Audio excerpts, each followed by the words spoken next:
ಕನ್ನಡ ವರ್ಣಮಾಲೆಯನ್ನು ನಾವು ಇವತ್ತು ಅಭ್ಯಾಸ ಮಾಡೋಣ. ಕನ್ನಡ ವರ್ಣಮಾಲೆ ಅ, ಆ, ಈ, ಈ, ಉ, ಊ, ರು, ಎ, ಐ, ಓ,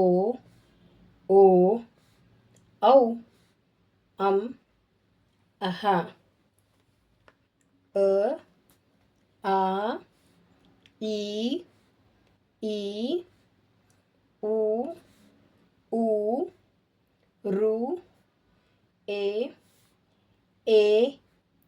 ಐ, ಓ, ಔ, ಅಂ, ಅಹ. ಕ, ಖ, ಗ, ಘ, ಞ. ಕ, ಖ, ಗ, ಘ, ಞ. ಚ, ಛ, ಜ, ಝ, ಞ. ಚ, ಛ, ಜ, ಝ, ಞ. ಟ, ಠ, ಡ, ಢ, ಣ. ಟ, ಠ, ಡ, ಢ, ಣ. ತ, ಥ, ದ, ಧ, ನ. ತ, ಥ, ದ, ಧ, ನ. ಪ, ಫ, ಬ, ಭ, ಮ. ಪ, ಫ, ಬ, ಭ, ಮ. ಯ, ರ, ಲ, ವ, ಶ, ಶ.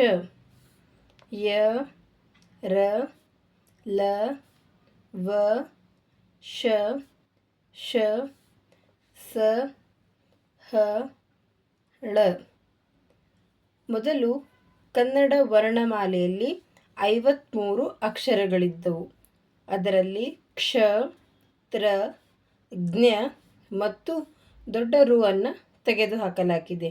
ಹೀಗಾಗಿ ಕನ್ನಡದಲ್ಲಿ 49 ಅಕ್ಷರಗಳಿವೆ. ಕನ್ನಡ ವರ್ಣಮಾಲೆಯಲ್ಲಿ 49 ಅಕ್ಷರಗಳಿವೆ. ಮಕ್ಕಳೇ, ನಿಮಗೆ ಈ ವಿಡಿಯೋ ಇಷ್ಟ ಆಗಿದೆ ಅನ್ಕೋತೀನಿ. ಇಷ್ಟ ಆಗಿದ್ರೆ ಲೈಕ್ ಮಾಡಿರಿ, ಶೇರ್ ಮಾಡಿರಿ ಮತ್ತು ಸಬ್ಸ್ಕ್ರೈಬ್ ಮಾಡಿರಿ. ಧನ್ಯವಾದಗಳು.